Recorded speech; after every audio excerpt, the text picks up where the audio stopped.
Şimdi orada bir 13 maddelik bir metin paylaşıldı. Metinlerine, yani metine baktım ama metnin alt anlaşmaları olduğu söyleniyor. Bence bu konuda Mazlum Abdi'nin açıklamasını beklemek daha doğru olur. Bugün Şam'a gideceği söylendi zaten. Alt metinlerde neler var onları görmek lazım.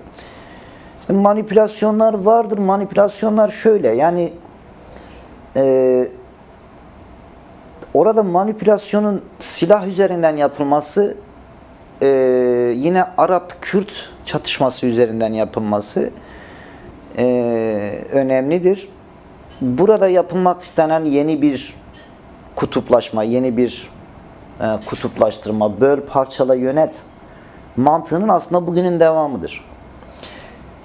Bir silah yarıştırma, bir güç yarıştırma, işte sosyal medyada da görüyoruz. Yani işte bazıları diyor yenildiniz, bazıları biz yendik diyor. Şimdi bu şekilde ele alındığı zaman manipülasyon zaten çıkar ortaya. Bu Birinci Dünya Savaşı'nda da böyleydi. Aynı şekilde manipülasyonlar bu şekilde yapılıyordu. Kutuplaştırma üzerinden yapılıyordu.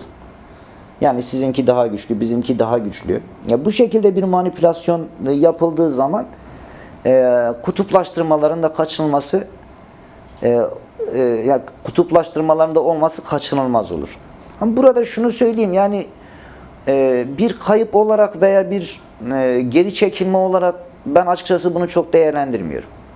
Yani Kürt halkının orada yapması gerekeni yaptı. Rakka'da veya Deirazor'da veya başka yerlerde ezilen bir halk vardı. DAEŞ'in pençesinde can çekişen bir halk vardı. Ve bunu kurtarabilecek tek güç Kürt'tü. Yani gitmese miydi? O dönemde bunu yapması gerekiyordu ki yaptı. Şimdi mevcut olan bu kazanımları korumak. Yani Kürtlerin yaşadığı yerlerde kendi sistemini, kendi demokratik ulus sistemini oluşturabilmesi, bu konuda zaten siz de görüyorsunuz. Meydanlarda, sokaklarda, yine Rojava'da da eylemlikler devam ediyor. Bu eylemlikler çok fazla üstüne gelirlerse çok farklı yerlere de gidebilir. Yani açıkçası hem Türkiye'de gider, hem Rojava buna karşı, yani öz savunmayı Sayın Öcalan'ın dediği şekilde biz anlarsak, öz savunma bir tepkidir. Eğer çok fazla üstünüze gelirse siz bunu silahla veya farklı şeylerle yaparsınız. Yani bu Türkiye için de geçerlidir. Bugün PKK ile masaya oturabilen bir Türkiye'nin, oturmaya çalışan bir Türkiye'nin Rojava'da farklı bir senaryo çizmesini Kürt halkı kabul etmez. Bunu ne İstanbul'daki Kürt kabul eder, ne Ahmet'teki Kürt kabul eder, ne de Rojava'daki Kürt kabul eder. Yani bunu çok fazla, yani şu anda Rojava'da mevcut kazanımların, demokratik ulus modelin çatısı altında bu kazanımların tutulabilmesi, oluşturabilmesi önemlidir. Kürt halkının bu modeli diğer halklara verebilmesi de önemlidir. Yani sadece bir Kürt halkına, yani demokratik ulus modeli sadece Kürt halkı için geçerli bir model değil. Oradaki tüm renkler, tüm ezilenler için bir modeldir. Şimdi zaten savaş buna karşıdır. Yani sistemin yürüttüğü, Türkiye'nin de başını çektiği, işte BOP'un eş başkanlığının da başını çektiği sistem budur. Yani halkın kendi kendini yönetmesinin önündeki kendi kendini yönetmesine karşı bir saldırıdır. Ama bu saldırının dozu aşılırsa, Kürtlerin kendi kazanımlarına karşı bir doz aşımına giderse, Kürtlerin buna tepkisi çok olur. Yani çok güçlü bir tepki gösterir diye düşünüyorum yani. Evet, yani bir taraftan da aslında tam bu süreç yaşanırken Türkiye'de de devam eden bir barış ve demokratik toplum süreci var. Yani Türkiye bu sürecin başından beri çok da pozitif bir yerde rol oynamadı Suriye'deki tüm gelişmelerde. Ama bir taraftan da Türkiye'de de böyle bir süreci yürüttüğünü belirtti. Yine hani bu şekilde bu süreçte de belli bir tıkanıklık yaşanıyor. Ama bununla ilgili de yine de devam ettirdiklerini de söylüyorlar bir yanıyla. Sizce bu yaşanan gelişmeler buradaki süreci nasıl etkiler ya da nasıl etkiliyor şu an? Birebir etkiler. Birebir etkiler. Yani şunu Ya herkes aptal diyor, ben de aptal diyeyim. Bazı aptallar çıkıp şunu yapıyor. Yani Suriye'deki Kürtlerden size nesi? Şimdi deminki canlı yayında siz de gördünüz. Kobani'de şehit düşen aileler Urfa'da, Rıha'da eylemdeydi. Yani bu çok açık bir örnektir. Yani biz iç içe geçmiş bir halkız ve aynı halkız. Yani sizin orada çizilen sınırlar, orada 100 yıl önce çizilen sınırlar bu halkı farklı halklar şekline sokmadı, farklı formlara koymadı. Aynı halktır. Belki sistemler farklı olabilir. Belki Kürtlerin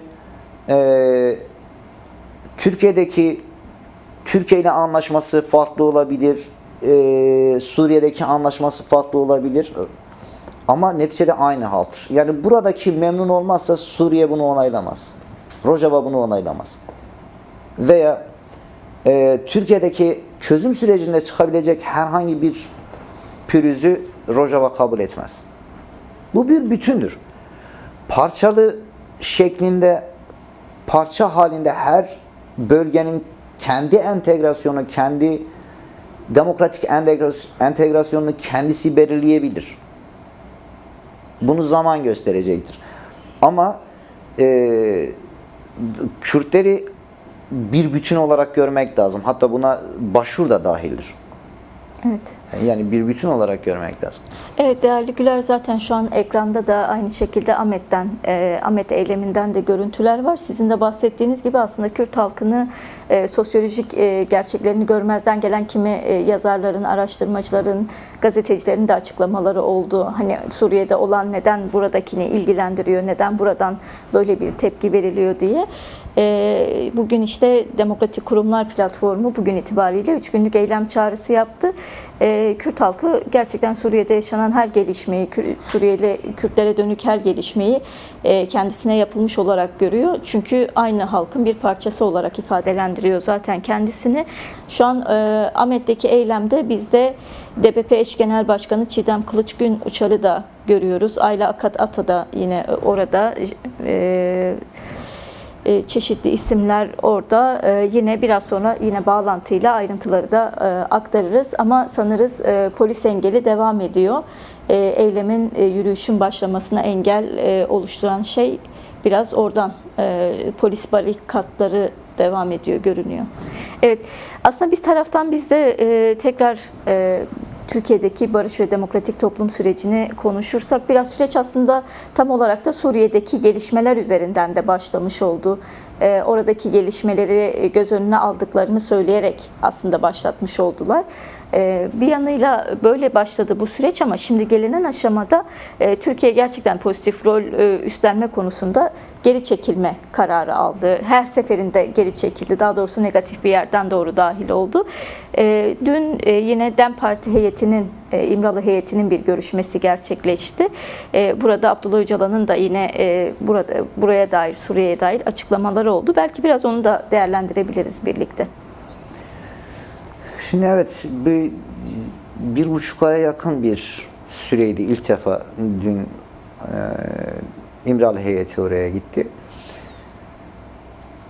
Şunu bir önce bence netleştirmek lazım. Yani Türkiye açısından da netleştirmek lazım. Rojava açısından da netleştirmek lazım. Rojava açısından da netleştirmek lazım.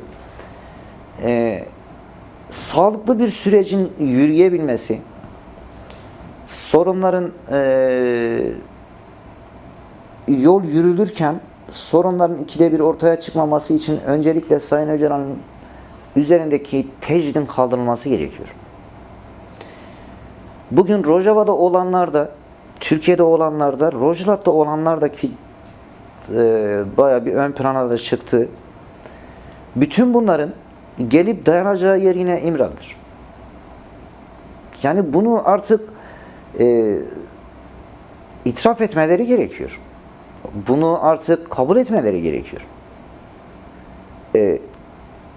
Sayın Öcalan'ın demokratik ulus modelinin hem Türkiye için, hem Rojava için, hem Rojava için